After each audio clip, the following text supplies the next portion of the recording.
Hi guys, Paul here from PABrewNews. The camera is running low. We took a lot of footage over the weekend, but I'll clear it up here in a bit. We do have enough to do one beer review tonight for sure. The beer review by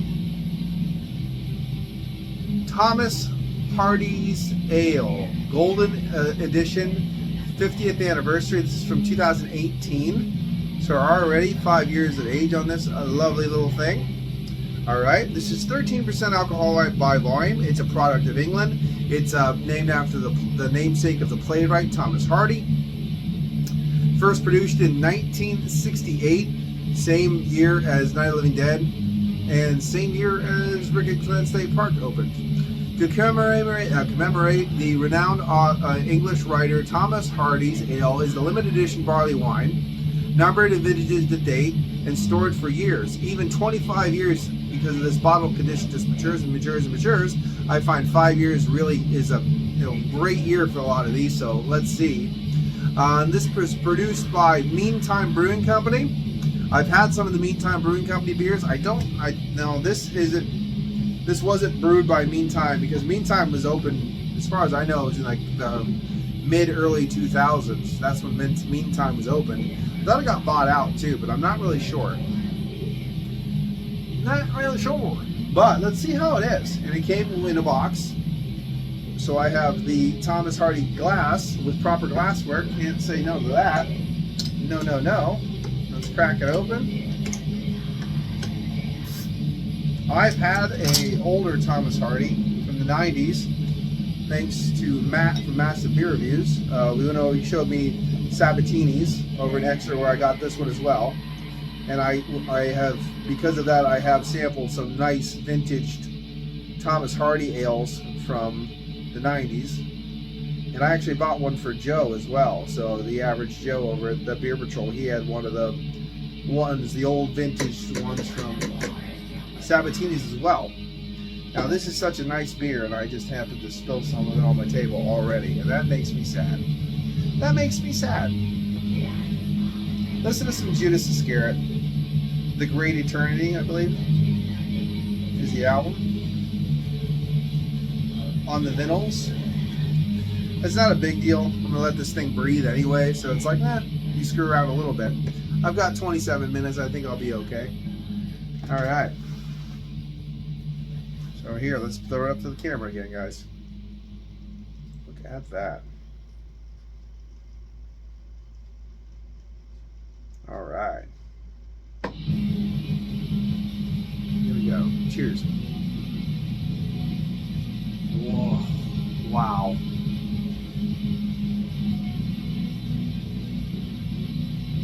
So there's a nice copper coin tonality in there, mixing with a nice earthiness, but there's tons of toffee, caramel,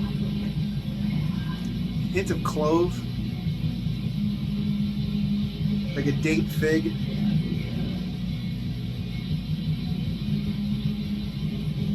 Soft pepperiness.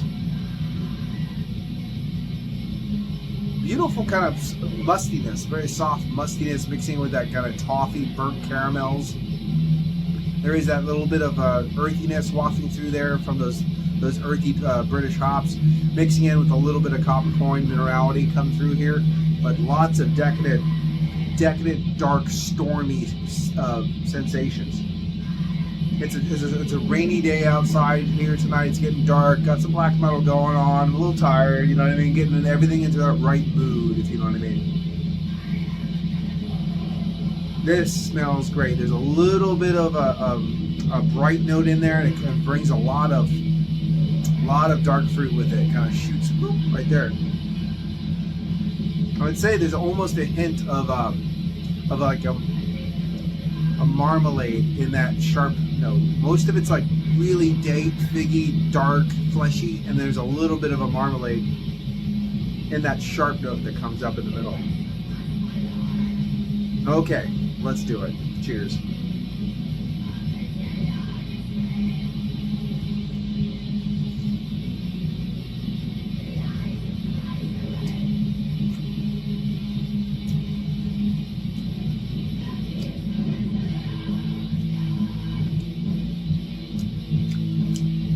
The carbonation is extremely low to nil, and it is a little bit thin, but the flavor compounds are just wow. Even sugarless baker's chocolate is getting out in there, mixing with the toffee, all that burnt caramel, even a hint of vanilla, just kind of just blending everything smooth. Little earthiness, little copper coin tonality, just like in the nose. This is really mirroring the nose quite well. Even that soft bit of earthy clove mixing in with that nice burnt caramel, riding into that earthiness.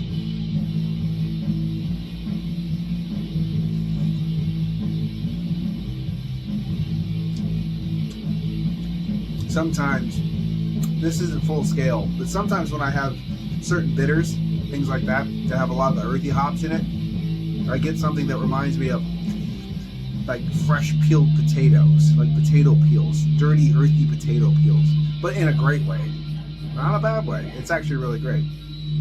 There's that earthiness in here.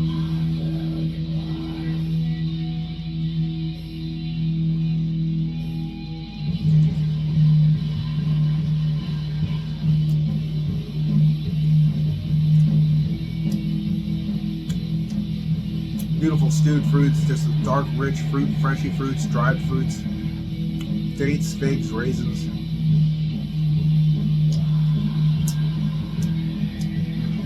I'm actually glad it's not going into that plumminess. It's not going into that cherry or dark, those. It's more just dates, figs, raisins, that kind of thing. It's not. It doesn't get vinous at all. It's just dark and a really good base for an old barley wine, that kind of vibe. It doesn't give you a vinous notes at all, which is nice.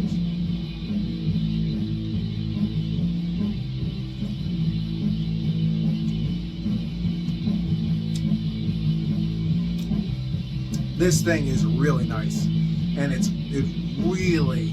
I don't know. I should have had. I don't know. I can't remember. I haven't recorded. I had one of these when they were pretty fresh, but this has an old feel to it already. I know it's 5 years, and that is old, but this reminds me of what you would take out of the rural basement and have something that someone brewed 100 years ago. It's going to have this decadent vibe to it, and I really enjoy it.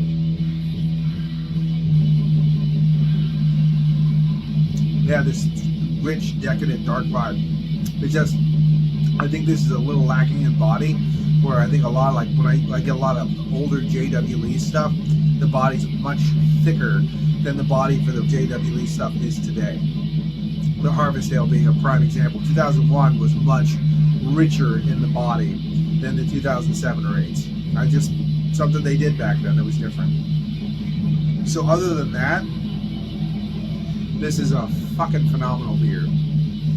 I paid $24, got this and a glass. I can't complain.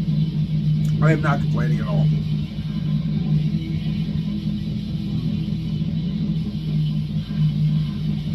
I'm going to enjoy the rest of this off camera. I'm having a great time drinking it.